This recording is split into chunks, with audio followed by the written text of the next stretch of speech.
Hello and welcome to the oddest little podcast on the internet. We are the Odd Pod. My name's Stacy Kruger. Who are you boys? I am casually challenged. I am not radical, but rad hazard. I'm Robbie and I'm ready. I'm still just Ryan. Just Ryan. You're not anything like, hey guys, I'm Ryan. How y'all doing? I'm just Ryan. God, I'm so unimportant. Kick dirt. Stacy, he's not Lars. Hey guys, how you doing? My name's Ryan. I'm from the band Metallica. God damn Lars. I'm sorry, Stacey. I didn't order just Ryan. I ordered Ryan with extra cheese. Can we pause? Can you go to the kitchen and get processed cheese and slap it on the nips, just real fast? Okay, that's disgusting. Two pieces of cheese, not one, because we need extra cheese. Where's it at? You say Ryan with... Where did you put the cheese, Stacy? Come on. Oh, you know what? That was a great start to the conversation. Hi, guys. How was your week? Boring. Another week alive, another week without a Marvel movie currently in the theaters, which Black Panther is coming out soon. Is this how you mark your life, whether or not there's a Marvel movie out? Yes. You mean you don't? No, I really don't. For me, it's right. More You're a DC guy. You prefer to pretend that cinematic stuff isn't happening. I prefer the good movies. I'm sorry you're a DC guy. It must suck to have all your movies be crap. Except for Batman vs. Superman, which is awesome. Superman, Man of Steel was awesome. Justice League was the best fucking movie of the year. But yeah, you're right. It sucks. I was about to make the joke that Stacey prefers the good movies. I was saying, so you're not a DC fan? Ouch. Oh, I hate you. Anyway, no, I tend to put my my life on hold when a DC game comes out. Like the newest one I just played, which was that Batman. I always fuck up the title of it. Batman: Enemy Within Telltale series. Holy shit! The newest episode is outstanding. Has anybody else here played it yet? I have only played one Telltale game. I think we talked about it a while back, and that was The Walking Dead. I don't like the Telltale franchise because it's perfectly acceptable, but I find that the game is all about choice, supposedly, but it's not really all about. It's about choice as per the character that you're currently playing. It's not about choice that I want to make. That makes sense. Rad, Robbie, Ryan, have any of the three of you guys played it yet? I never have. I'm probably going to play Telltale games eventually, but I just haven't got to them. I've never played it, but I did watch Stacy Kruger play it at twitch.tv/Stacy Kruger. I like that promo to slide it right in. Ryan, I know you get into some Telltale, haven't you? The Back to the Future one? Dad did the Back to the Future. Oh, I've okay. just done Walking Dead, and I haven't played the new one. Oh, dude, you guys. Oh, dude, this new Batman one. Oh, my God. Okay, so I watched the Joker character. I'm not going to give spoilers, folks. I know, I'm like, Stacey, it's just out. It's been out for like a week. So I got to be careful of spoilers, but I've seen the Joker character develop from this lunatic at the loony bin to this lovesick puppy to finally coming into his own. It's like, oh, it's just so good seeing what John Doe? John Doe. Seeing what John Joker, let's just be fucking blunt, Joker turned into. It's so good. And just seeing what's happening with all of the characters, it's so good. I cannot tell you guys enough about, like I'm turning into a fan, like, oh my God, it's so good. Oh my God. Seriously, try it. Like, if you like Batman and you want to live the role of Batman and make choices that you think Batman should make, and you want to affect it, do it. It's awesome. And they nail it perfectly. They nail the difference between Bruce Wayne and Batman, which is so rare, unfortunately. Not many movies or games can pull off defining the difference between Batman and Bruce Wayne. Some, like the Arkham series, just completely bypass Bruce Wayne. But this one, well, that's kind of because they have to by the nature of the gameplay. Oh, absolutely. Like in a Telltale game, and keep in mind when I say I don't like the Telltale games, I'm not saying they're bad games. In fact, they're very well made, and I can see why they keep making them because they're great. But in that type of game, you can have an entire point in the story where you do Bruce Wayne stuff because it's a story-driven game that's all about the narrative. But I can't possibly imagine a Arkham-style game, which, for those that haven't played the Arkham games, where the hell are you existing in life? They're third-person beat-em-ups. Yeah. Now, if you can give me a convincing way to put a Bruce Wayne portion into a third-person beat-em-up, go for it. Well, I mean, at the beginning of Arkham City, you do start off as Bruce Wayne, and you have to get to your suit. But that's almost laughable and basically a washover at this point because you kind of forget about it. You know, so I do understand what you're saying. At a tutorial level, basically. Exactly, I do understand what you mean. Where it's kind of hard to say we need Bruce Wayne, but I think you could work it in maybe with the detective mode where you had to say. Arkham Knight had to get into, during the Arkham Knight, not Arkham City because it would be far more difficult because it's a prison.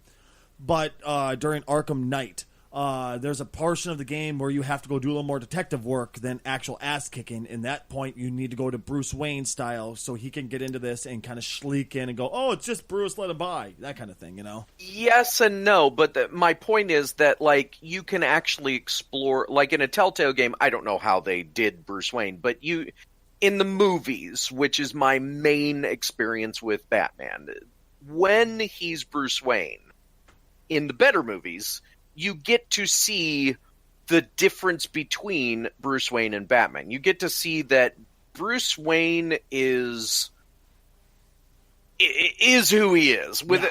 I'm not going to even get into it, but Bruce Wayne is who he is, and he's kind of technically always Batman. Like it's a cop who is always on the job because he just can't be anything but always on the job.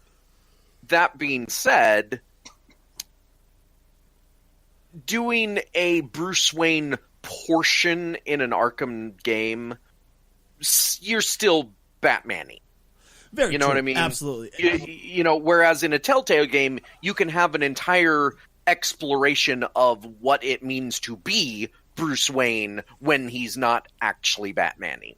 That I will never disagree with either, and you're absolutely right. But it's just it'd be fun to see how they could work it in, but it'd feel artificial. Yeah, I mean, I would also counter with technically that game already exists. It's called Assassin's Creed. Oh God. No, think about it. You add Bruce Wayne's segments. You're literally Assassin's Creed with a Batman skin. True, pretty much.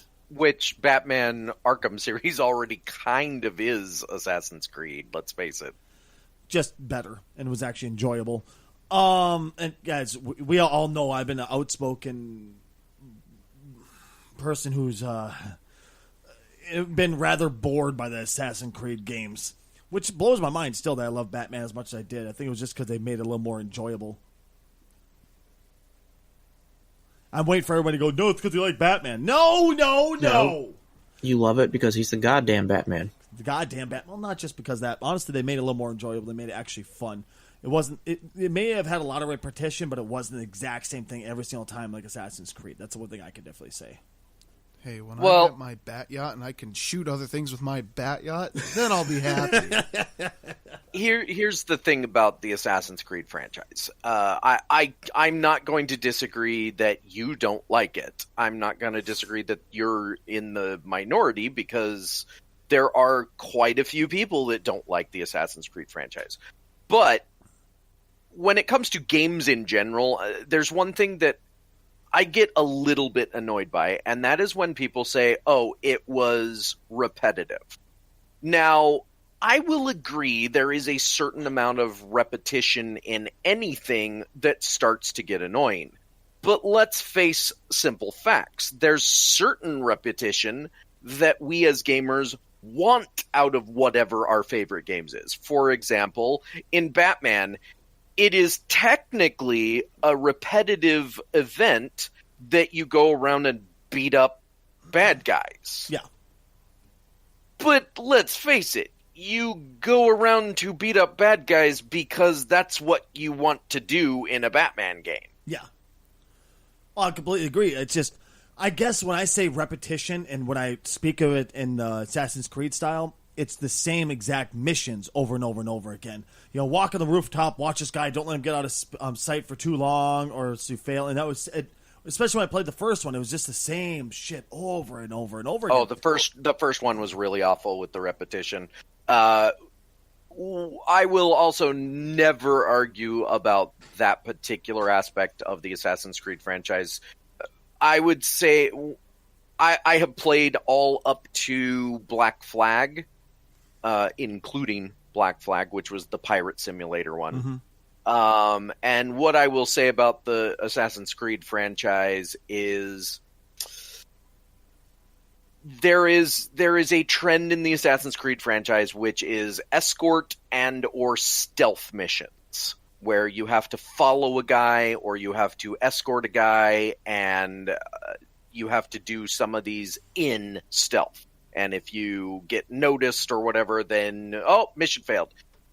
Black Flag was was both the best game in the franchise, in my opinion, and the worst game for so many reasons. One, the whole, if you've never played an Assassin's Creed game, there's the whole, like, oh, this is the stuff that's set in the past, and here's some crap that we threw in for a weird near-present time period. Okay. The near-present stuff, I always hated. I know there's a huge section of Assassin's Creed people that wish that they could spend more time in that, but I always hated it. The other factor is when it comes to the missions, I tend to prefer the less mission-oriented stuff in Assassin's Creed, where you're just doing whatever the hell you want. When it comes to doing the missions, that's where I get bored. Because, and I tracked this when I was playing Black Flag, 75%, give or take about 5%, was escort / following missions. And this was made especially egregious because at one point you have to stealthily follow a ship in your ship. How the fuck do you stealthily follow another ship with your ship?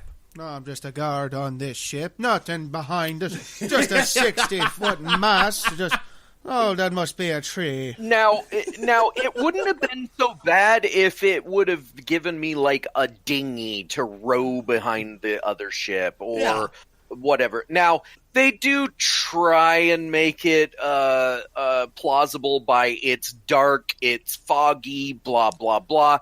But if I can see them, guess what? They should be able to see me. And it's not like you're on a small ship. I mean, your ship has like 4 cannons on both sides. It's got 2 decks. We're talking about a decently sized ship. Somebody that knows more about old style ships would probably be able to tell you what kind of ship it is. But that being said, it's annoying when you're sitting there playing a game and it says, okay, now stealthily follow this ship. Really?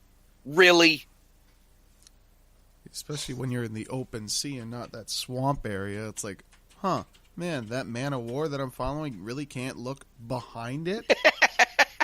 But the problem is, you guys are forgetting the most obvious thing in your favor. It's called the powers of AI pathing. Yeah. You can be side by side with them, and they won't see you. I have to say, that's one thing I kind of don't want them to... as video games progress, we get fixes to a lot of things. I kind of don't want them to ever fix to the degree where it's completely gone how bad some AI is. Mm-hmm. And Like- don't forget, I like Metal Gear Solid AI. It's funny. don't forget the follow up. I'm 20 meters directly in front of you. You can't see me. I'm 15 meters in front of you. Now you see me. Yep. Yep.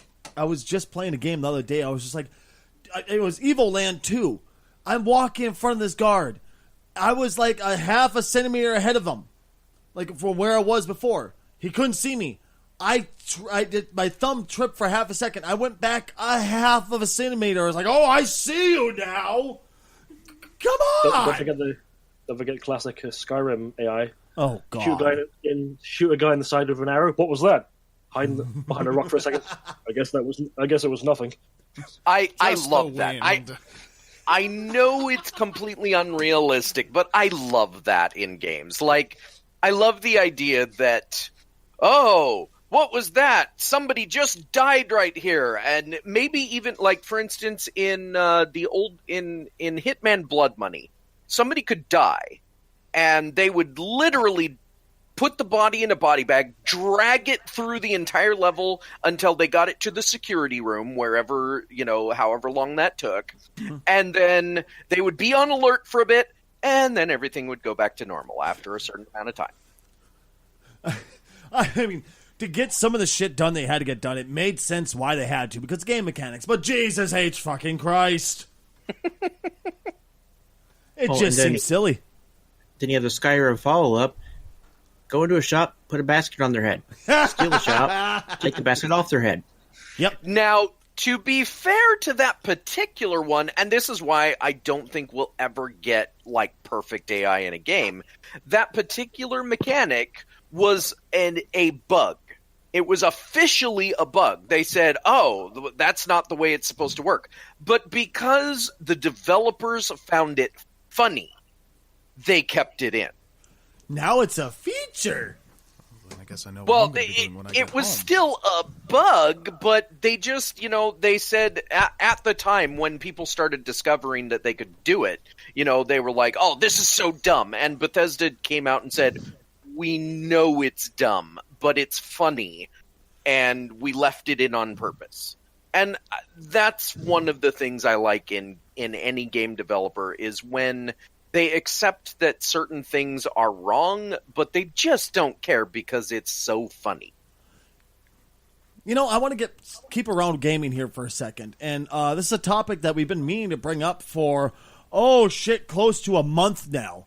And I think it's a good one because you brought up, you said the Black Flag was the best and worst of the whole series. Well, when it comes to a game genre, what makes that game of the genre, like Minecraft with Sandbox, GTA for Open World? What makes that game that game? Like when you think of first-person shooters, you think of that type of stuff. So you think Call of Duty.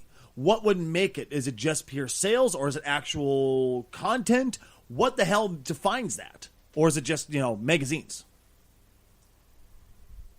And when Maybe we like say...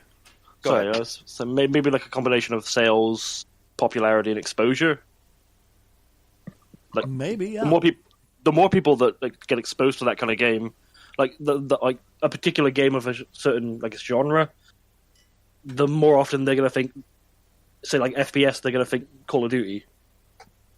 And that's the thing. When we say that game, we don't mean a specific game. Like we're saying like Grand Theft Auto is that game for all open world games for the most part. Like the action oriented open world games where you got cars, you got guns, and you run around in a big city or, possibly even countryside. When people talk about that type of game, they don't mention the genre. They say GTA like. Yeah.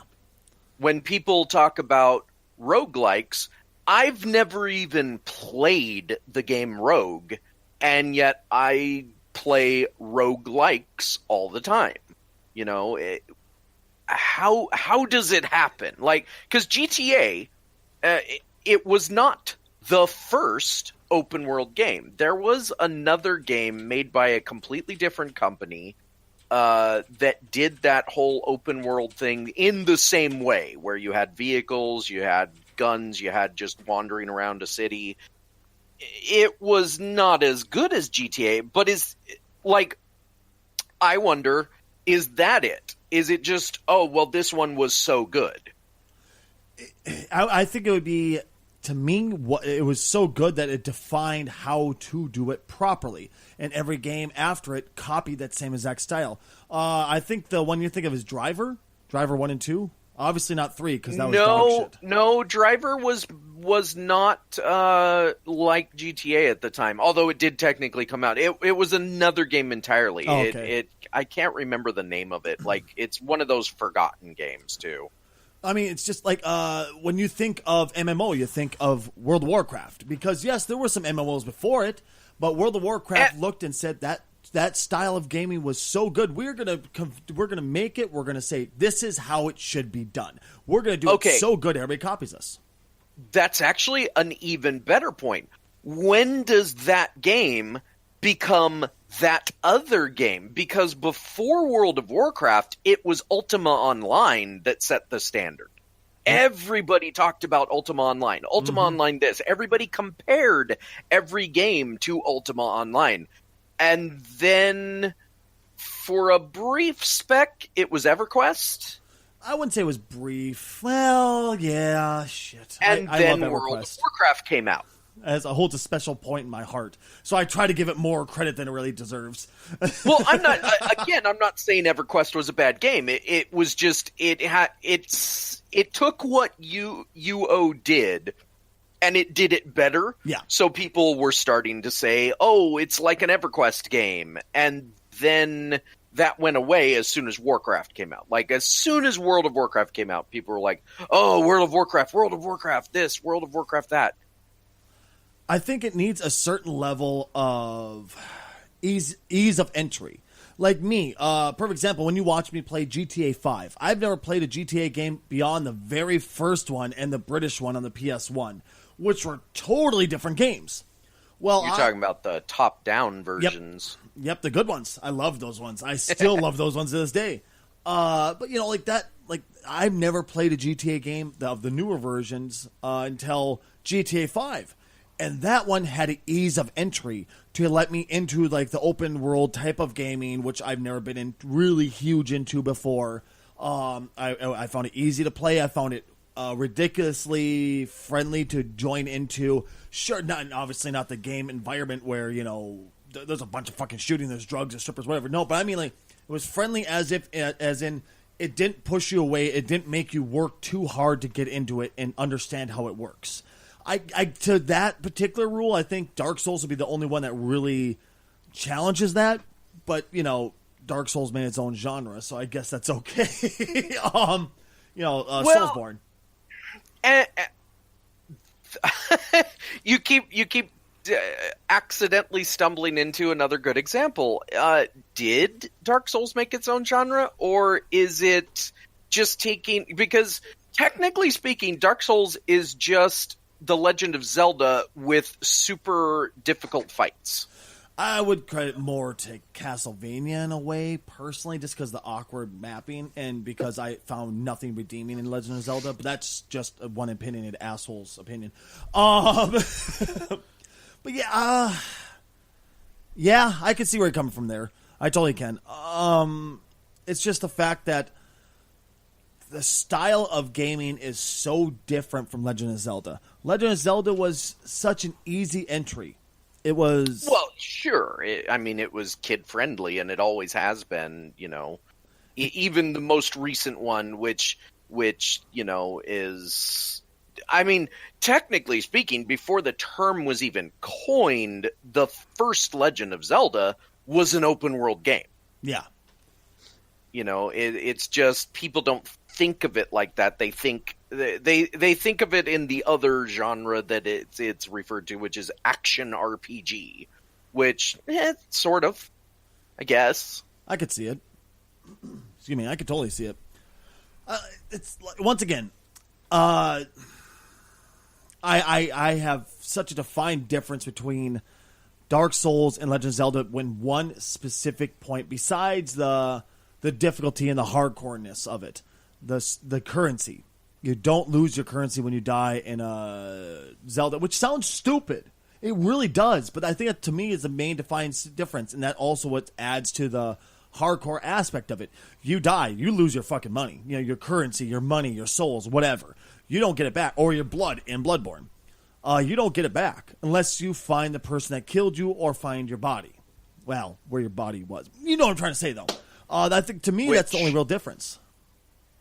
By the way, if somebody in game development ever listens to this podcast and they somehow get involved with Konami and Castlevania franchise, please, please, please, for the love of all that's holy or unholy, depending on your perspective, make a Dark Souls Castlevania game.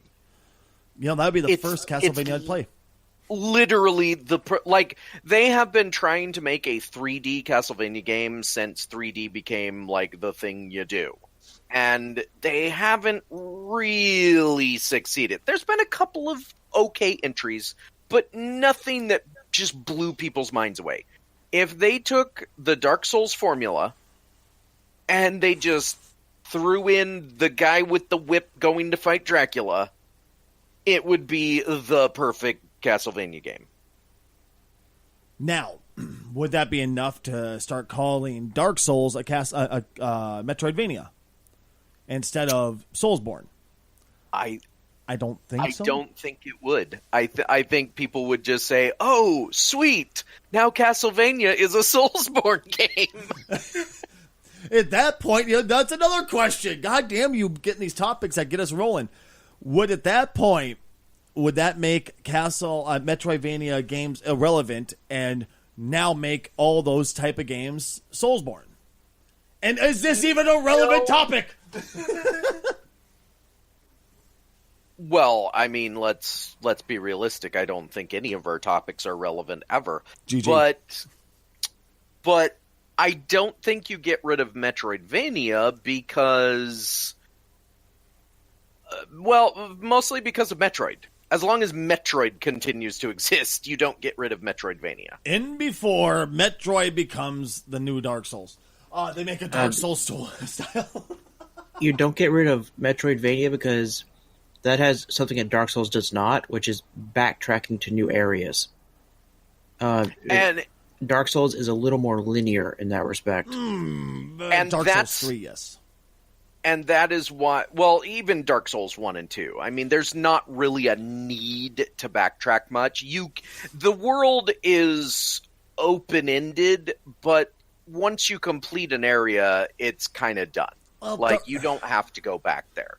And that is what I would like to see out of Metroid doing a Dark Souls type game. I want to see the difficulty. I want to see you dropped your souls, get wrecked nerd, all of those things, but then give us the backtracking in a 3D environment. Give us... There's just one request I have. Castlevania, when you make this game, please get the fucking douchebags to leave Get Good somewhere else. I'm so tired of it already. I've lived in this community for far too long. I was trying to speedrun Dark Souls 1, which was a blast of a speedrun. I'm already done with the Get Goods. Oh my god. I would also say, add Onion Bro. Onion Bro for no good reason in Castlevania. Because we could. Actually they couldn't because that's owned by FromSoft. Fuck it, give Castlevania from Soft. See what happens. No, just add a guy who's wearing literal onions as armor. There you go, Onion Bro. Oh my god. And that's how you get around it. All the Dark Souls fans would know instantly who that is. The next con I go to, I'm wearing onion armor. What do you guys say? Sound good? Just like a bunch of onions by your crotch. Oh, yeah. Oh, even better. At least for once, the smell get covered up by the onion. So, hell yeah, I'm down. What if I wore garlic instead? I'm the garlic bro? Well, in fact, that would be what they should do, not onions, garlic, because Castlevania, Dracula. Oh, shit, yes. And in fact, they don't even have to have Onion Bro, or as he would be called, Garlic Bro, in the game. Just have garlic armor. And, make it like a super secret. And when you find it, now you can defeat Dracula super easy because reasons. But the garlic armor should be, you make Dracula super easy, but garlic armor has really crappy stats. Or like no stats. Even better? Because it's literally made of garlic. Even better. Have it be, the praise the sun emote, have it point downward, and have him scream praise the pun. Come on! We can really get this going. One thing I would hold want to on. see I need to go to the emergency room. That pun injured me. Fuck you. What was that, Robbie? one thing I would want to see in a 3D Castlevania game is wall meat. Oh, absolutely. You can't have a Castlevania game without wall meat. Am I a pervert? For as soon as I heard Yes. Robbie of all people, I love that Rad's like, yes, just right off the get-go. He doesn't have to hear me say anything. As soon as I hear Robbie, like, if Casual would have said wall meat, I wouldn't have thought of it. I probably would have, but not initially. But as soon as I hear Robbie say wall meat, all I can think of is a glory hole. I don't even have to try anymore. No, you don't. Just a big old dogger hanging on a wall. And Robbie's going, oh, look, wall meat, gobble, gobble, gobble. Ladies and gentlemen, this is Stacy Kruger in a nutshell. You say something, he finds a way to be like, am I a pervert for... Yes. Just as soon as you start to say that, just immediately answer yes, and you're 99% correct. Oh, you want to go down to the local spa? We have a spa here called the Duluth Spa. You want to go down to the Duluth Spa for some wall meat? No? Okay. No, thank you. Oh, God damn it. All right. Well, I think I pretty much trashed everything on that entire conversation. All right, good job, Stacy, making a dick joke. All right, yeah. And anybody who grew up with Castlevania now has that franchise ruined. It is not the Odd Pod if it doesn't have a dick joke somewhere. Right? Come on. Oh, God. Going along the same vein of thought, Vania. You beat me to it by I'm gonna half have a second. to press the stop beat. button here. Yeah, just stop. It's time to stop, Stacy. There's games, and I know me, you, and I think it was Rad were talking about this the other day, Casual, because we were unable to have a podcast because Ryan and Robbie weren't able to show up, but we talked about like games like Doom, Wolfenstein. These ones have just stuck around forever and a day, and they still keep cranking out hit after hit. How the hell are they able to keep their finger on the pulse of society and saying, yeah, this is what they want? I mean, anyone's going to want to just shoot a Nazi. Don't you just want to go out and start shooting Nazis? Well, I can't disagree with that, but, what about Doom? I suppose shooting Hellbeasts. What's not fun about that? Blood. Anybody who's ever seen my playthrough will understand that joke, because every single time I ripped his demon's head in half and blood squirted everywhere, I was like, yes! I am all that is man! And that's why Doom works, because it's literally the most metal video game you could ever possibly play. As soon as you start Doom, you just hear Metallica, Megadeth, etc. in your head. Slayer. I would say Slayer. Whatever. It's Doom. But I agree. Like there's been lots of games that have had hit or miss. Like for example, GTA. Yeah. GTA 4 was one of those hit or miss games. Like there's not everyone loved it, myself included. Now, I played it, it was fun, but it could have been so much more. But then you get Bethesda's Elder Scrolls franchise. or the Fallout series. Now, you can argue that the story is crap in Fallout, and you'd be 100% right, but overall, the gameplay in Fallout, the Elder Scrolls, and it seems like there's a trend here. Anything owned by Bethesda, maybe? I don't know. id Software, when they created Wolfenstein back in the 80s, it was the king of the first-person shooters. Now, I don't think they've had any hit or miss moments with Wolfenstein, but they have had moments where the franchise just kind of disappeared for a while. But when it came back with its next game, it was held in extremely high regard again. Like, Wolfenstein 3D came out, they had an expansion about the Spear of Destiny, and I think they had one more expansion way back in the day. Then it kind of vanished for a while, then it came back with Return to Castle Wolfenstein. Pretty much everybody universally agreed, oh, this is the best thing since the last time! Then it disappeared for a little bit, and then we got the New Order and... New Colossus. And everybody's raving about it again.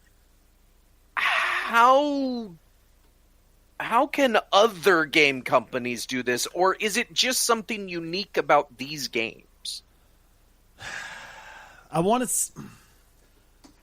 guess any one of them would have the potential, but I don't think they know how to pull it off, because look at Sonic, man.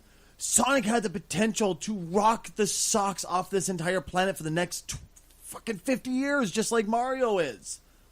But they just kind of went, oh, we forgot how to make good games. There's a couple piles of shit on your console for you there, kids. I would actually disagree with the assessment that Sonic could have basically owned gaming for multiple decades. I would too, but go ahead, Red. Because typical Sonic gameplay doesn't translate well to 3D, as we've seen. You know, all their 3D games are kind of, not really sure about it. So, it's really hard, especially at that time in gaming, it would have been really hard to subsist on just 2D stuff. Because everybody was doing 3D. Bubsy went 3D.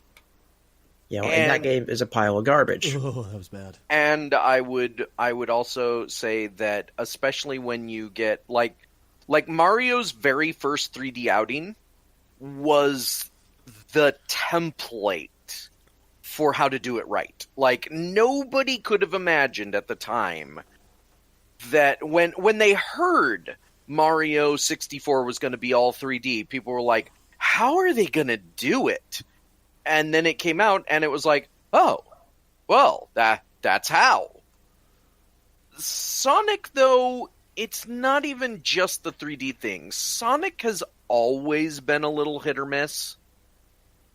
Even in the 2D outings, there's been a few Sonic games that even the biggest fans of Sonic are like, oh, I love Sonic. I just kind of wish this game was a little better. Sonic 3D Blast. And I think that there's something that has been lost in game development, and that is something that Nintendo did, and they kind of lucked into it, to be honest. So, let's talk a bit about how Mario was created. First of all, his original name was Jumpman, because that's what he did, you know, and the Japanese tend to be extremely literal with their titling and naming conventions. Jumpman has a mustache. He has overalls. And he has a little hat. The reason he has these things has nothing to do with a design philosophy. It has to do with how do we differentiate his nose from the rest of his face? Oh, add a mustache. How do we differentiate his arm from the rest of his body? Add overalls. How do we differentiate this from that? Add a hat. Yes, it was a conscious design choice for spriting. Right, and the difference between that and Sonic is a committee got together with Sonic and they said, how can we create a really hip character that all the kids are going to love? And they created this, he's edgy because he's not Mario. He's better than Mario. Look at how edgy he is. He has an attitude. Exactly. Now, the problem there is that every time they made another Sonic game, they had to make yet another edgy character. And so we get Knuckles. He's edgier. He's not and blue, he's red. It's extreme! And he has dreadlocks. Shadow the Hedgehog, who's so extreme, he's all dark and evil. He's just not one color. He's black guns. and red. like this has always been my personal problem with the Sonic games. It's not just the design of the game for me. It's the fact that he was designed by a committee. He is, Simpsons reference, the Poochie of video game characters. Poochie. The quick backstory: Poochie was voiced by Homer. He was supposed to be the for the Itchy and Scratchy show. Oh, for them to appeal to the younger crowd. I forgot about that. And again, if you look at how they created Poochie, they basically got together. They said, "What do the kids like?" And this is an inherent problem when you design something like that. Is that, first of all, who's asking the question, "What do the kids like?" It's a bunch of old dudes that have forgotten somehow how to be a kid. You know, how long is it before Sonic becomes a meme lord? Sonic, you're already way too late on that. I was about to say, man. Do you want to show me the way? I mean, come on now. He is already the meme lord. At least his universe is. People have made memes of him, but he hasn't been all like arrow to the knee in my fucking video game. Now, to his credit, Sonic has stuck around. And that's another interesting thing to think about. How has Sonic stuck around so long when he's been such a roller coaster ride of this game was good, this game sucked, this game was good, this game sucked? I can answer that. Go for it. You're not going to like it. Primarily, it's the fans and the fandom that have made some really, really, really weird shit. Those guys. You're talking Rule 34. I'm not just talking Rule 34. I'm talking messed up Rule 34. Bathing in blood and piss. Rule 34. All right, so what Robbie is referring to, I believe I know what you're referring to, is a picture he sent me a while back, a kind of a photo album. Is that one the one you're referring to? That's part of the one I'm referring to, yes. Okay, I wish I had a camera on Ryan right now just so I can capture his response to this. So, you know what, Robbie? You know the first-hand story. I want you to describe it for me, would you please? I'm getting my camera up as we speak because it's that good. If it's the one I'm remembering, it was basically an article about a dude who had a Sonic plushie that he fucked for about 22 years. The image that I saw of it, it was crusty and it looked like it was partly covered in shit. Which goes into the wheelhouse of some of the fandom, because there are parts of the fandom which are what we call the Sonic fandom kind of crosses over it a little bit with the furry fandom, and there's a subsection of the furry fandom called baby furs, which baby acting as babies and defecating in diapers and things like that. Was that why that doll had a diaper? I'm pretty sure, yes. It He should be shit in noted. the diaper for it and then put it on him? What? It should be noted that that whole diaper thing is not just for furries and stuff. Yeah. It's It's a like whole other kink. Yeah, it's like different fetishes intersecting with each other. Right. Yeah, I remember seeing this picture, and Robbie was like, dude, Stace, be careful when you watch. Are you eating? Yeah. Put the food down and put it away. You're not going to eat afterwards. You know what the disgusting part was? I ate the whole way through watching that going, God, that's fucking gross. Nom, nom, nom. But it was Hey, that's really sometimes gross, you're but these hungry. Swedish meatballs are really good. Okay.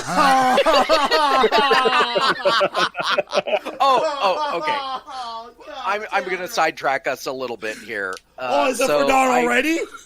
I Jesus. watch Game of Thrones, and in the last season, there is a character that has gone to apprentice, whatever. The point is that the way they edited this particular sequence, he's basically doing all the literal shit work at this place, right? And that means he's cleaning out the privies, the shit pots, and he's also serving food. And I don't know whose choice it was in this particular episode to edit in this particular way, but brilliant and also disgusting, because basically it does this whole quick cut series between him emptying the shit pots and filling their food with really disgusting looking soup with sausage in it. You're welcome, people listening, for that wonderful visual if you haven't seen it. So I was thinking about making Swedish meatballs tonight. You ready? Good I'm hungry. Christ. So yeah, Casual, to answer your question, it's fans like that keep buying the game to perpetuate their interests that I think have a large part into keeping Sonic alive. I have a hard time believing it's just the fetish, though. It's just the fetish side of things. I have a hard time believing that. I'm not saying it's just a fetish. I'm saying that's a large part of it. Because I'm going to say something that's going to shock everybody. I thought Sonic Legends, or whatever that one was, with the fat cat that fished. What was that one called? Sonic Adventure. Sonic Adventures. Thank you. That was. It was a good game. It was such a good game, and I loved it. I know people like Sonic Adventures. I know people didn't like Sonic 06, but no, that was awful. But I've met a whole people Sonic hated Adventure the one that was like sort of open world? Yeah. Okay. Yeah. I don't like Sonic in general, but I have other reasons for hating Sonic. So it was a Dreamcast launch title. It was good for its time. Put it that way. They revamped it and released it again on something. I don't know what the fuck it was. PS3. Okay, thank you. That's how I actually own it on Dreamcast also. While we're on the subject, let's discuss amongst us, what are those game franchises you hate? And Pandora's and box has been opened. I will start with the Sonic franchise. Now, originally my hatred for the Sonic franchise was pretty petty. It was because, how dare you try and take down the Mario, whatever. But I have had time to reflect, and what I don't like about Sonic, aside from, I've already said, the committee-style design philosophy, is Sonic's entire basis is that he's supposed to go fast. And that's cool. I like the idea. But look at the level design in most of those games. You are constantly being stopped by the level design. And I hate that. If you give me a character and you tell me that he's supposed to go fast, give me a level where I can go fast all the time. Yeah, don't forget the gimmicks that they used to slow him down as well, like the whole werehog thing and the whole, there was those little, I think it was in Sonic Colors, those little alien-looking things. Dude, my son plays that werehog one. I think it's called Sonic, I don't know which one it is. Sonic Unleashed. Sonic Unleashed, Thank you. He plays that non-stop.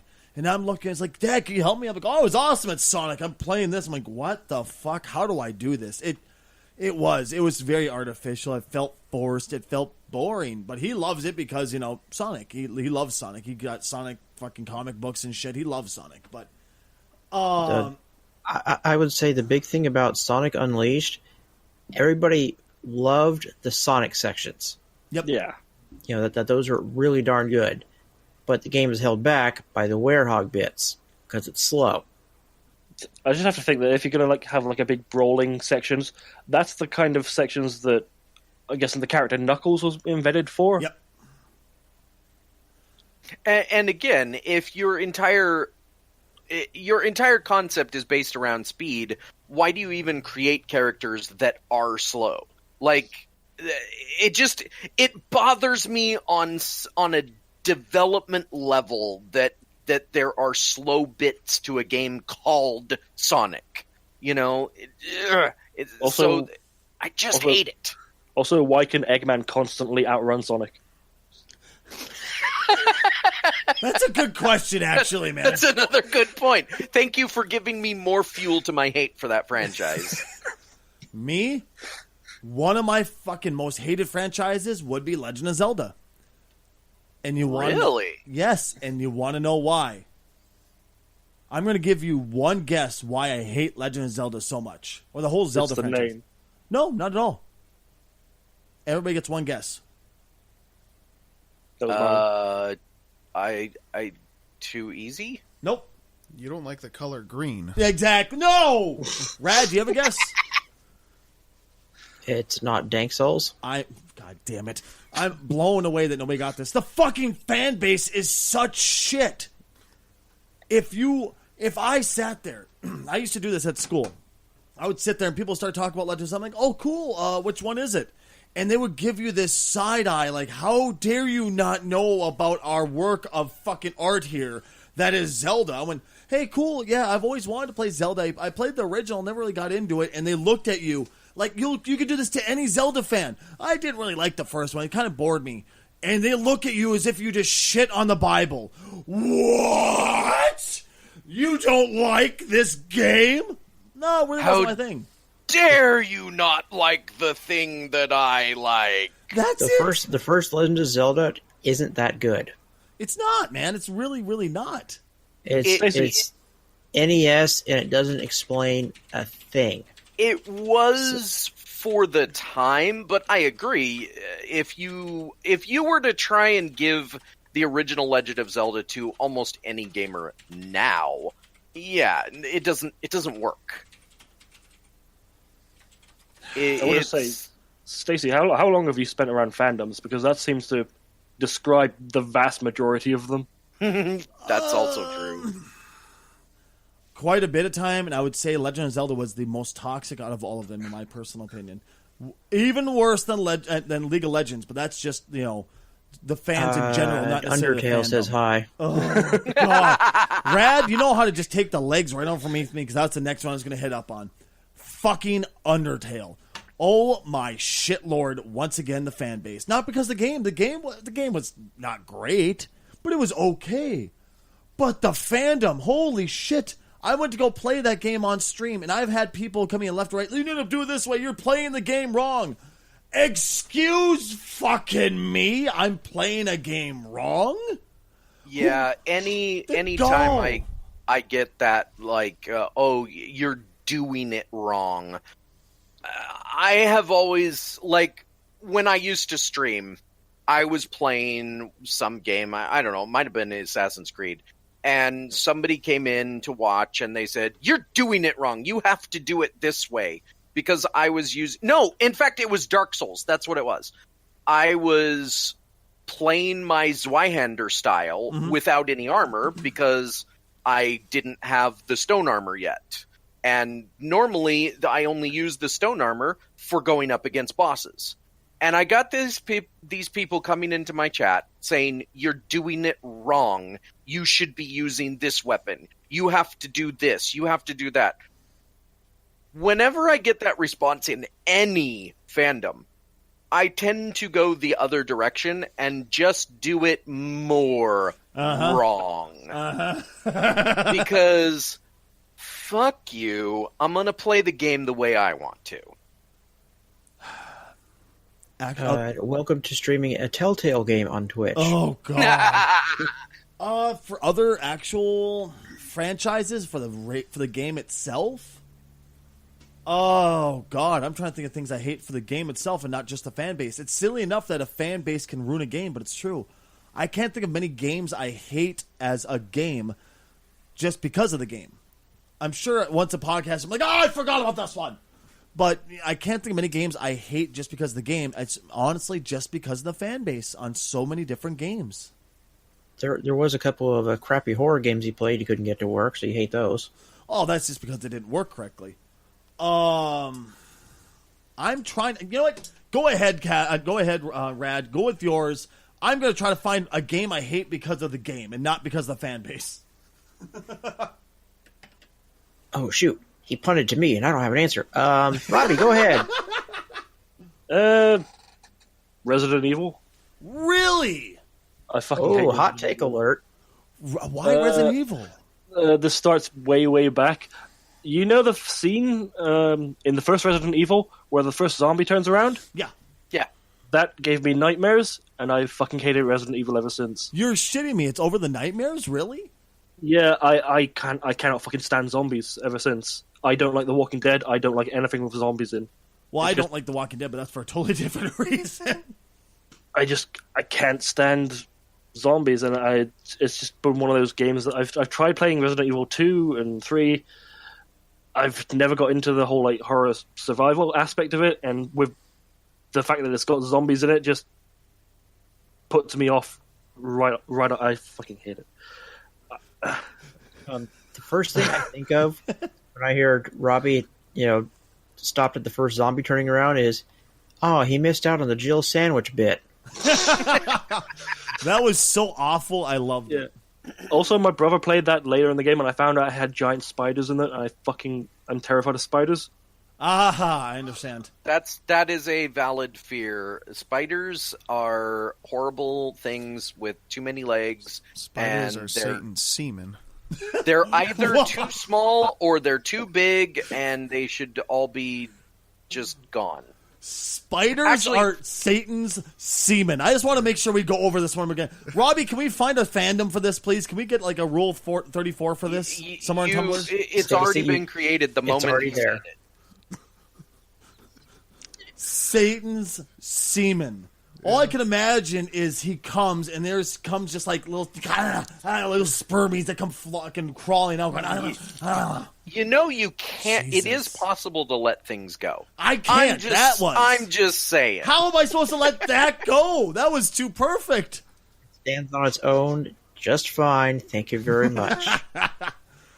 Oh, God. I'm trying to think of a single game I hated just for the game itself and the franchise itself. And I can't think of many. I was going to say Mario because I felt it was over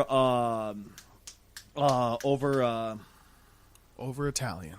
Over Italian? Jesus. Overalls. No, it's overhyped. But even that, it had some redeeming games. Like Mario RPG was fucking amazing. And that's really the only Mario game I really liked. But, but even though there were still Mario games I could play where I was like, oh, that was satisfying. Even those I couldn't hate.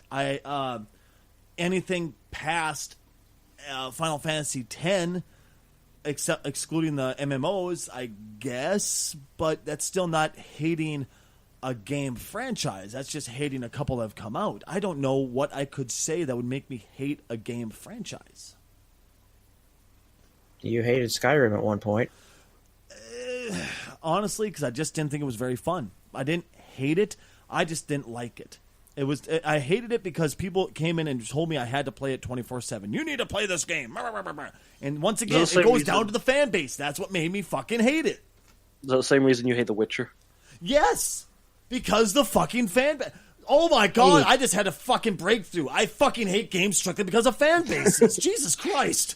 Hey, did you hear about this game called The Witcher? You could do it in that game. That was on a unicorn. Every fucking time somebody came to my channel, like, have you heard of The Witcher? Did you know you could fuck in it? I'm like, have you heard of the internet? You can pull your pud to a lot of things on the internet here, man. Okay, Stacey, we have a definite answer for you. Kingdom Hearts. Oh, yes. Fuck Kingdom Hearts. I didn't play a lot of Kingdom Hearts. I think it was the first one I only played, and I got to the Ursula fight, got stuck, and then got bored, so I stopped playing it. Fuck Kingdom Hearts! I'm not going to go so far as to say that I hate Kingdom Hearts, but I will say I won't play it because, okay, first of all, the idea behind Kingdom Hearts is great. An action game based around the mixture of Disney and Final Fantasy. That sounds cool. The problem I have with it is the main characters are there's another thing that happens on the internet that is not Rule 34, where people like to mix two things that are not aren't supposed to be mixed, or nobody would think to mix them except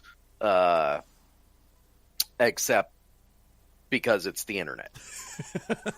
And sometimes these hybridized things can be kind of interesting. But other times they can be really disturbing. And I'm not going to say that the Kingdom Hearts main characters are disturbing, but they're right on the edge. Because they're like trying to mix classic Disney style with Final Fantasy style into one character. And I don't like it. To me, it was the controls of the game. The battle systems were just some of the worst I've ever used in my entire life. It made it unfun to play the game. Plus the movement for it, which was the aerial stage. I wanted to break the disc in half multiple times. Like an insane amount of times. I was just like, why was this game ever made? Who the hell did it? And can I give them an enema with acid? I mean, just pure, unadulterated hatred for this game. I can't say anything good about the Kingdom Hearts games. It's physically impossible for me to say a single good thing. I'm trying to think of anything. I can't fucking think of anything! It's fucking shit. But, that's just one game. I guess technically a franchise. I can think of... Go ahead. Stacey, you're missing the most important thing. In Kingdom Hearts, Aeris is still alive. Rad, I will find you and I'll take you out back. So I kind of got you there. Alive. Yeah, right. She's artificially alive. Fuck you. One of the things I do dislike about the Kingdom Hearts series is the fucking numbering system. Numbering system. Oh, for the game sequels. Yeah, fuck that. So okay, here's why they did that. So this is kind of behind the scenes stuff. So because of the licensing that goes into the Kingdom Hearts franchise, because they're using Disney characters and they're using Final Fantasy characters. Now, Square is making it so they can put any Square Enix characters they want in the game. In fact, I think the third game might even have Lara Croft in it, but I could be mistaken about that. But anyway, the Disney half is where it gets problematic. Disney wants their characters to be represented a certain way, and developing a Kingdom Hearts game is extremely difficult because of this. So they have the rights for the first game and the second game, and they can sort of do things with those games that they want to.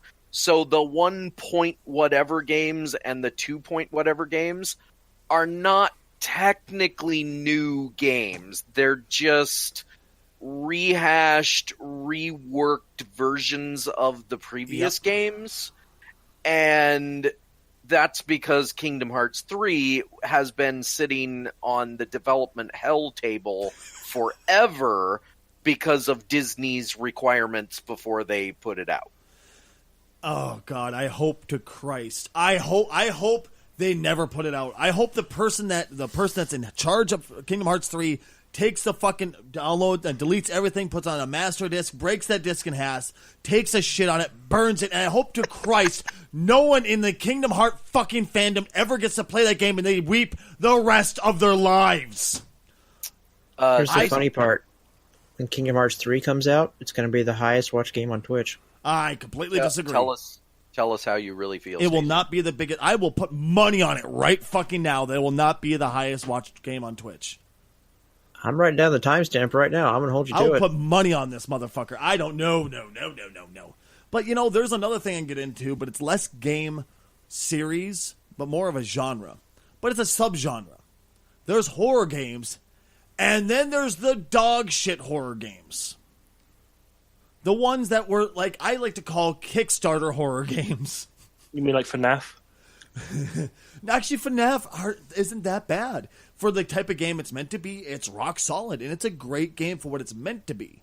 The fandom ruins it, which is another, once again, me going back to fandoms ruining games for me. Yeah, there's a lot of fandoms that ruin the games that people like, but there's a specific type of horror game where they put together this wonderful-looking Kickstarter, like, this will be awesome, I can't wait to play this. And you get your hands on it, and it's this broken piece of shit that barely works, or it's going to be in early access until Steam shuts down.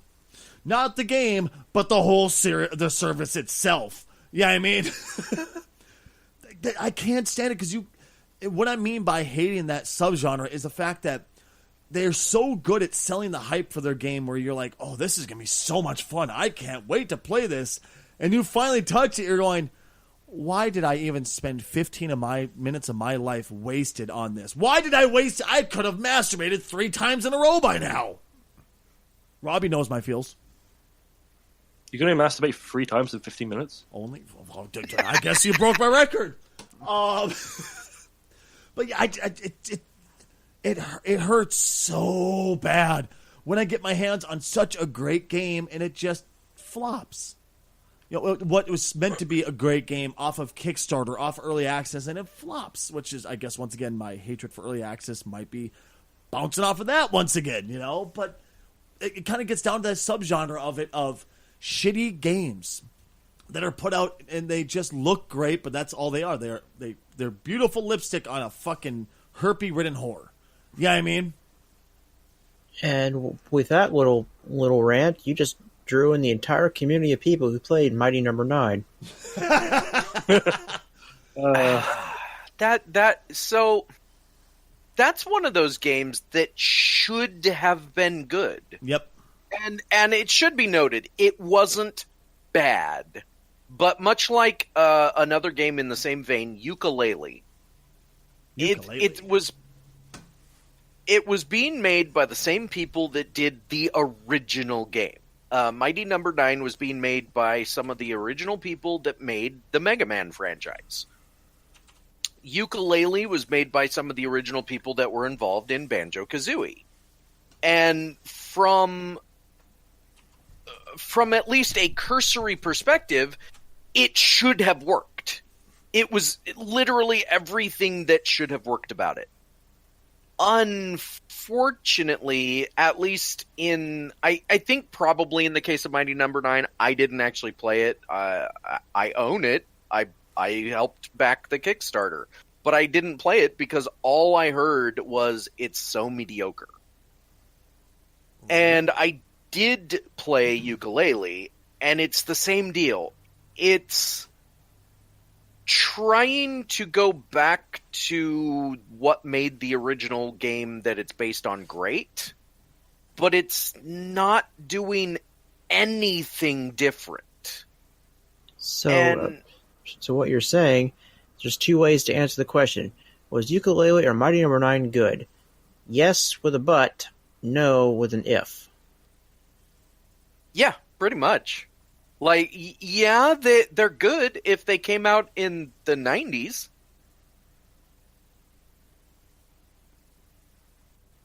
I mean, another example would be Duke Nukem Forever. Oh, don't you get me started in saying that's terrible. I didn't say it was terrible. I said if it had come out in the 90s, it would have done far better. Yeah, you're right. So much better. If it had so we all know, I think we even discussed this before. We know the problems with Duke Nukem Forever. It's that they kept changing it every time graphics updated in the world of graphics. Yeah. Graphics have updated, so let's completely overhaul the entire game and start from scratch. And they did it so much that they ended up, 12 years later with the game that was about 8 years too late. And it's sad. If it had come out, I don't remember when it was originally supposed to come out, but it was supposed to be before 2000. If it had come out before 2000, I think people would have loved it. But it didn't. And I feel that this is the same thing with Mighty Number 9, is there's a way to do nostalgia right, and there's a way to do it wrong. The way to do it right, there's a few games that have done it right. Resident Evil 7. It captured everything that people liked, except for Robbie, and that's okay, about the original Resident Evil franchise, the first game, which had gone completely in a different direction by pretty much the fourth game. It was no longer survival horror. It was just a third-person shooter at that point. Blah, blah, blah. But it didn't just bring back what people liked. It brought back what people liked, and it pushed it forward. And this is the thing that I think people don't seem to grasp all the time, is that you can't just keep making the same game the exact same. Another perfect example would be the Wolfenstein games. Yes, they're still linear first-person shooters, but they did enough changes to where it pushes the genre forward while also giving you all the nostalgic feels. Breath of the Wild. Doom. These are the games that are doing it right. When you talk about Duke Nukem, I don't think we can pass up talking about this. And that's another question of, is it too late? To me, probably not, because I'm such a Duke Nukem fan. But they're thinking about making, supposedly there's rumors of a Duke Nukem movie. Now. Because that's going to end well. Well, I'm a fan of Duke. I love Duke. Duke's my kind of guy because it's my kind of sense of humor. But when I saw who they're thinking about making Duke, facially and body-wise, yeah, he works. But they're thinking about making John fucking Cena Duke Nukem. Now, my question for you guys is this. I guess it's less about John Cena himself. Sorry, I had to. It's less about John Cena himself, more about would they let something like Duke Nukem happen nowadays? I don't think they would. Well, I mean, if Duke Nukem happened, it would have to be R-rated. Would they let something that R-rated happen though? I think that the not the grammar police, the thought police would jump on top of it and shut it down because it's just too risque. It's too sketch nowadays. You know what I mean? I don't think so. I mean, Deadpool does pretty well. I know it's not as Deadpool's in the same vein. I'm sorry. I know it's not in the same vein. I know it's not in the same vein, but I think I don't know if there's a rating above R in the US. I think there is. NC-17. Yeah. Yeah. I think Deadpool's opened the gates for us to experiment further in that direction. Okay, so first of all, John Cena being Duke Nukem, no. He's not one of those. There are wrestlers that have made a successful career for good or worse. John Cena is not one of those guys he's one of those guys that he makes the movies that end up on late night on USA Network. He doesn't make the kinds of movies that you actually want to see. He makes the kind of movies that you watch and you laugh at with your friends. The only movies with wrestlers in that I liked were the Hulk Hogan movies. Oh, the Hogan movies! Well, people forget that there are some that are actually good. Like, for instance, Guardians of the Galaxy 1 and 2. And I'm going to argue for Blade Runner 2049, even though his part in that was real small. But what's his face in those movies? Dave Bautista? Yeah, Dave Bautista. What did he play? He was Drax in Guardians of the Galaxy. He was Drax also in Spectre. Was that the guy with the metal mohawk? Yeah, he's the green. the Drax was green guy. dude. No, he's not really green. He's kind of Grayish. yeah. The topless big man. Okay, so the super blunt guy. Yeah. Yeah, he has no understanding of Nothing irony would or go over my jokes head. or I whatever. would catch it. No joke goes over my head. I would jump up. Which is hilarious. That- but Yeah. Okay, the body type makes sense now. Yeah. But John Cena is about the same caliber, in my opinion, as another good example is The Rock. I mean, he's been doing movies for like Forever and a day. decades now, and really good. But again, Really? opinions. Really good box office wise. We'll leave it at that. That's the diplomatic description. But there is a way. Let's take John Cena out of the equation, and let's assume they get somebody that can actually act. There is a way for them to do a movie of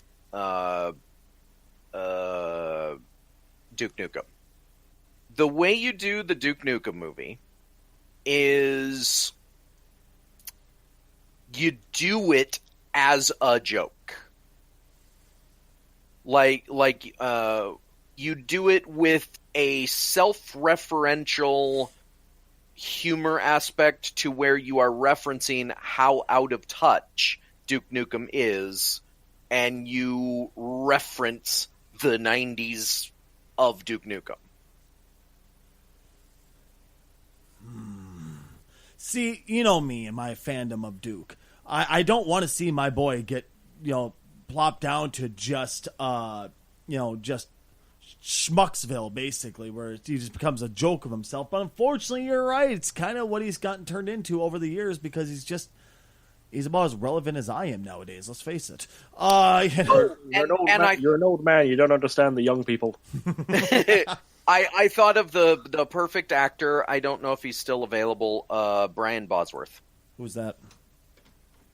Exactly.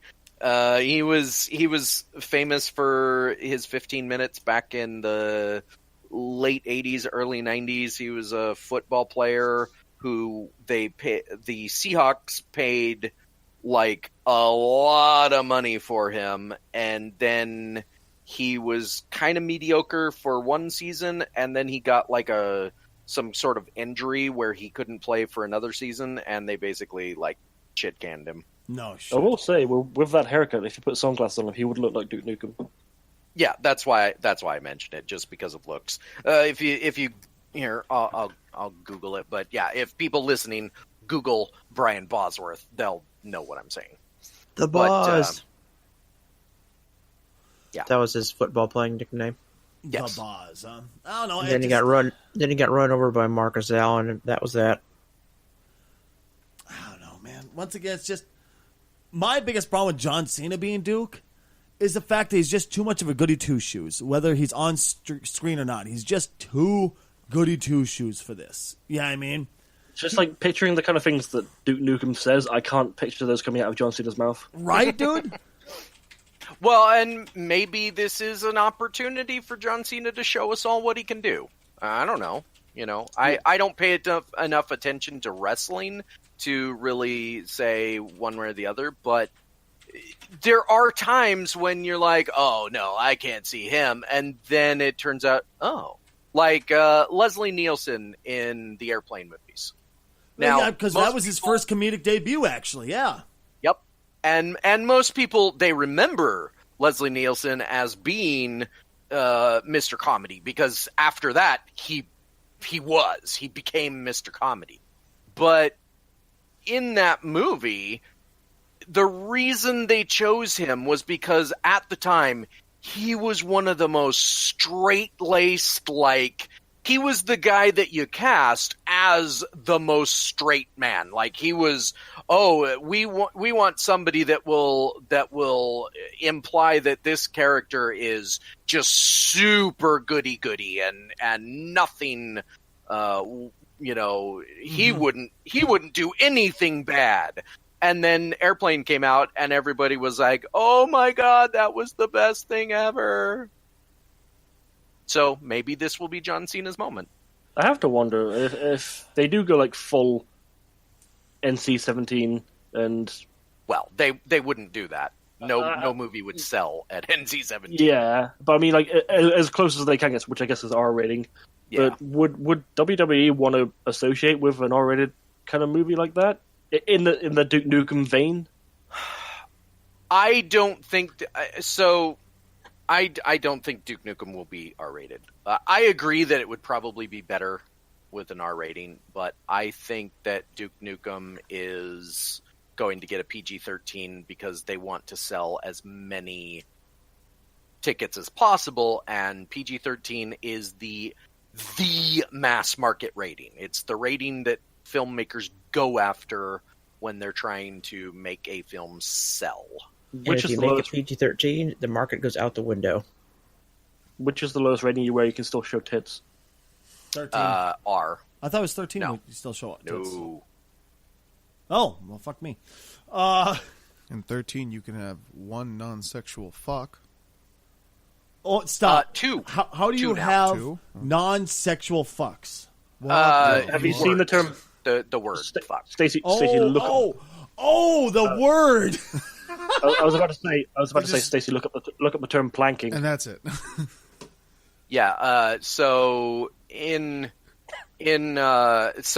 PG-13, the rating system in America and everywhere really is always in flux. And at one point you couldn't say any swears in PG-13. Then they started allowing things like bitch and shit and stuff.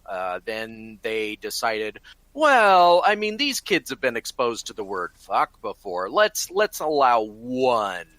And now it's 2. Eventually it's going to be they won't care, but it's... So, for good or ill, some people are of the opinion that the MPAA's standards have not been the greatest because they keep changing. But I don't know any other way that you could do Duke Nukem without it being a farce. Don't tell me this, man. Please. And I think the other potential problem with Duke Nukem is, okay, so if you do Duke Nukem based on the original game, you have to go big budget because you have to do the setting and all of that, right? Mm-hmm. But if you want a cheaper Duke Nukem, you're going to have to do time travel. Because basically what you do is you do about 5 minutes in the Duke Nukem world, and then he follows somebody to go defeat them through a time portal, and he ends up in modern day where the only thing you have to worry about budgetarily is the modern day. If they did that, I want Duke Nukem to look weirdly out of place like Mario does in the human absolutely. Place. Like he would need to just look completely like I'm thinking like those weird big shoulder pad things from 80s apocalyptic movies and like, you know, ridiculous sunglasses that nobody wears anymore, you know, the whole deal. Hey, I wear those. What the hell? And it should be like he's from the 90s. His version of the night. In fact, yeah, don't even do time travel. Make it dimensional time travel. He ends up in 2018 or 19, and he's from the 90s with this weird apocalypse. The 90s that never were. I don't know. There's a way to do it. I don't think they're going to do it right, though. We can always hope. Now, I have one last movie to bring up on this podcast today. A movie that should never have happened, and the fact that they thought about it is a sin against humanity. Bill and Ted 3 finally was said that it may never happen. I'll fight you, sir. How fucking old is fucking Whoa Boy? Keanu Reeves. How old is he now? 40. He's in his 40s. I don't. This I wanna motherfucker say can't play a mid to late 16-year-old 40s. stoner anymore. Well, obviously they weren't planning to do it as a 16-year-old stoner anymore. What, a So, okay. 45-year-old stoner now? I mean, come on. First of all, we don't know that he was a stoner. He was Dude. just an idiot. He I'm was a looking at the stoner. picture here, and They never once in either movie alluded to the fact that they did drugs. Neither did Shaggy and Scooby. They Like they Scooby. did. They never once What do you said they think- were smoking. What do you think? No, they were eating Scooby snacks. Well, they were There just dog treats. there were episodes where Shaggy shared the Scooby snacks with Scooby. Well, they just tasted Now, delicious. you can't tell me. Anyway, so all of that aside, the first movie is not a good movie. That being said, I love it. It is it's like, there's a bunch of movies that you grew up with them in your childhood, but if you go back and you watch them from an objective standpoint, they're not really that great. That being said, Bill and Ted's Excellent Adventure and even some parts of Bogus Journey have just an appeal on a certain level for me. But they were done. Bill and Ted has the same appeal to me that Wayne's World does. Yeah, that's a good example. Wayne's World isn't really a good movie either, but it's watchable. Wayne's World was a good movie because you had to be stoned to watch it. But it was good. It was a good stoner flick where Bill and Ted was not meant to be a stoner flick. It was meant to be like an actual halfway real movie. I think that's where that argument falls apart. I completely disagree with Bill you. and Ted, real movie. Pick one. See, I'm sorry. It was meant to be a halfway serious movie. You know, it was meant to be stupid, but it was meant to be a halfway serious movie where Wayne's World was meant to be a farce. It was meant to be a sarcastic view of movies that at that point in time, in that society at that point in time. I can kind of picture a Wayne's World 3 where they're both adults and they have their own kids, and their kids are like, you guys aren't cool anymore. And they have to go become cool again. Oh my God. Can we make this happen? Well, and I think that was there. That was kind of the idea of Bill and Ted movie. Is the concept was, okay, we're going to do Bill and Ted, but it's going to be like they're old now and they're out of touch and blah blah blah. But here's the inherent problem with that. So let's go into the plot of Bill and Ted. It's stupid, but it's of its time. The plot is that they are We are High the school Wild students. Stallions. They're high school they students. are sorry. The plot is that Bill and Ted are two dumb high school kids that are going to fail their classes. And in order to pass their classes, somebody from the future gives them a time machine, which, because if they don't pass their classes, then the future is in danger of being destroyed. Because Bill and Ted... That's a question. Sorry, it's casual, but the Go guy ahead. that gives them the time machine is called Rufus. He's played by George Carlin. Who are they going to get Yes. to replace him? According to this, they wouldn't have replaced it. They would just use the old footage from the old movies. I don't know how I feel that's about that. even worse. Right? But so the reason that they have to pass their class is because in the future their music, which they can't even actually play. They set that up, by the way, that they can't really play. But somehow in the future their music is going to change everything, and it will make society better, and everything will be utopian. It's an extremely 80s plot. Mm-hmm. Now, in the first movie, they don't actually know how to play.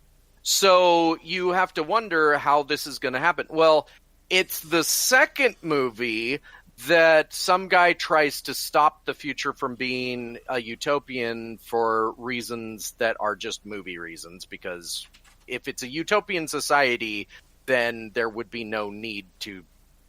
Anyway, and at the end of the movie, they find the whole movie is about a battle of the bands. By the way, done well before Wayne's World, and the battle of the bands is at the end of the movie.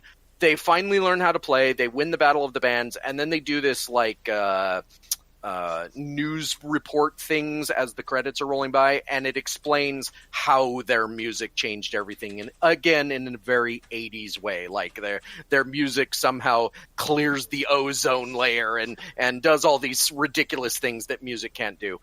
Listen, I have a fucking PV out there that's powerful as hell. I think that thing could clear the ozone layer, right? God damn it.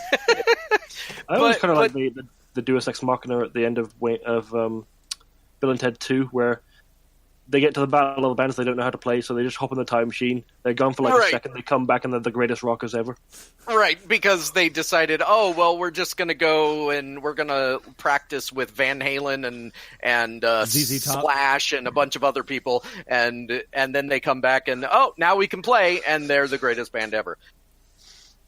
The thing is, they closed the loop. Like, they left it sort of open with the first one where they couldn't play, but in the end of the second one they could play, so they changed the world, so it's all better.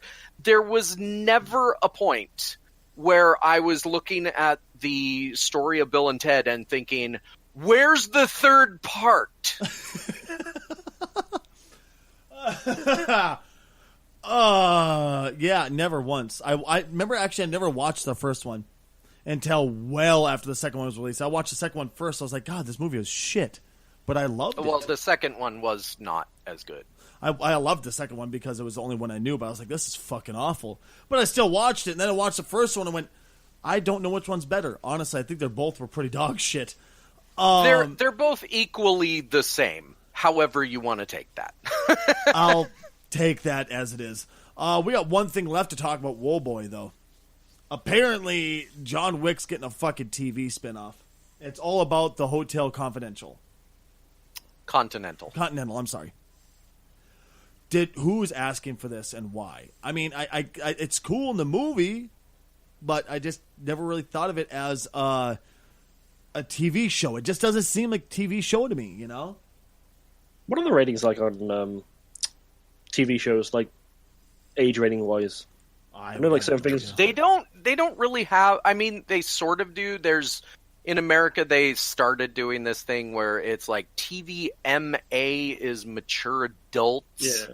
Yeah. There's something below that that's basically teen, and then below that is anyone, like kids and stuff. But yeah, so I'm guessing it would have to fit in like that MA adult area. Kind of like Game of Thrones. Mm-hmm. Yeah, I mean, but it's also not going to be on network television. It's going to be on Stars. Okay. Stars is kind of famously known as the place. There used to be a joke about Cinemax that's where you get all your boobs and Skinemax. Stuff like that.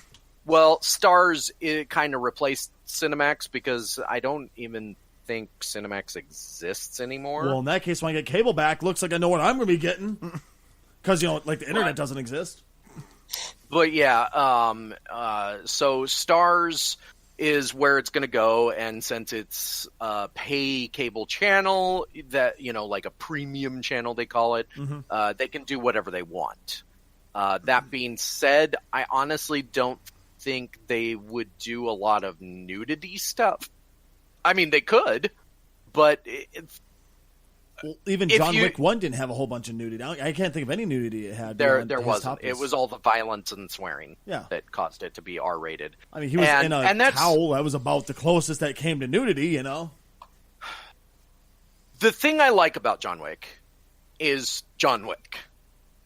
Like, he's a cool character.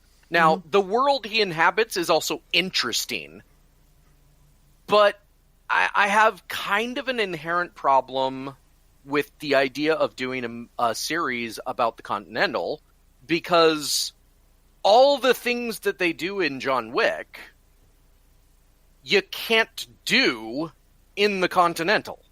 Like, they set that up. The Continental is all about, like, being a safe place where these assassins can all get together and have food and drink and not try and kill each other. Yeah.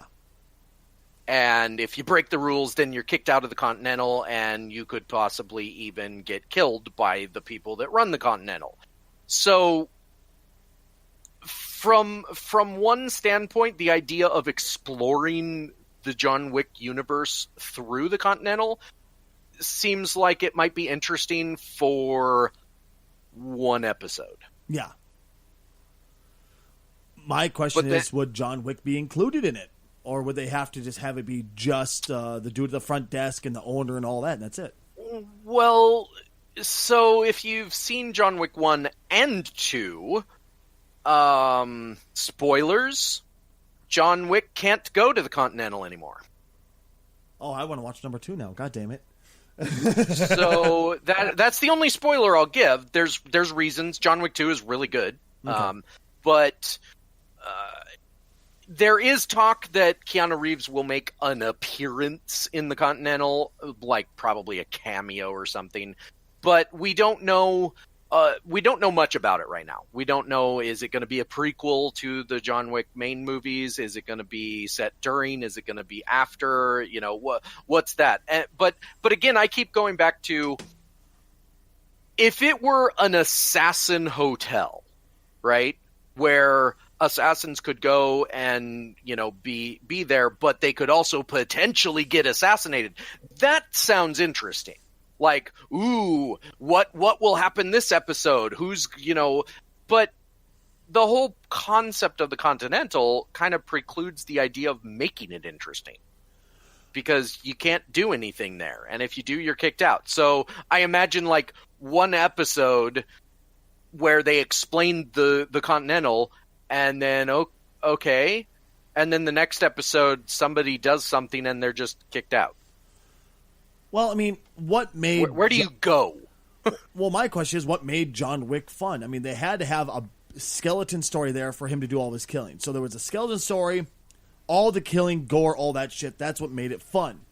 The Continental, you're going to have to make some type of skeleton story there. But if it's going to be a TV show, it has to have a hardcore story that's actually worth following. Yeah, But it has to about- have a long-term story that you want to be invested in, and you want to be like, oh yeah.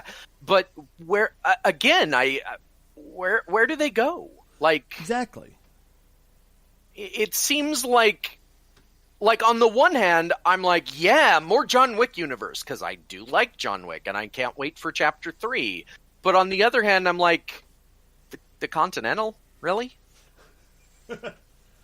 I don't know, man. I'm not excited for it. It's me. I guess I'm always a very negative Nancy when it comes to shit like this. I always expect everything to be dog shit. So when that one fucking rare occasion happens that something's actually good, I'm pleasantly surprised. You know, I just don't see anything good coming from this. I don't think it's going to be good. I think it's going to be just a failure. Like I said, you don't go to John Wick for good story. You go there for awesome action. Well, if you're going to make a TV show, you got to have a great story. Super awesome action. You can't have that same level of action on a TV show. It's just too fucking expensive and too in-depth. You can't crank out that many episodes that quickly. At least I don't think so. I mean, let's face it. They wouldn't do like so there used to be a standard that a TV show was like 20 plus episodes. In fact, before that standard, it was like 30 episodes for a TV show. Now it's more like, especially for a pay network like Starz or HBO, it's more like 10 episodes. And when you're doing a show that's focused on story, those 10 episodes work really well, because you can condense everything down to only the basics. You can get the story out there and it's done. But if you're doing like, I don't know, I can't see it. Like, part of me wants it, but at the same time, that same part of me that wants it is like, I don't see how they do it. It'll be fun to see, I suppose. I might actually force myself to watch a TV show for the first time in years, so we'll actually give it a chance. But we'll see what happens. Guys, it has been a fantastic time talking with each and every one of you. Thank you so much for swinging in and doing another podcast with us. I've been Stacy Kruger. Who have you boys been? I still didn't find the cheese for my nipples like you wanted. I'm Have it, also Robbie. Ryan. I'm Robbie, and I'm disappointed now. I'm Red. I'm not nearly lewd enough for today, so. I'm casual. I don't want the cheese anymore. Oh, we're going to the fridge to find some cheese. I love you. Thank you all so much for listening today. We'll catch you next time.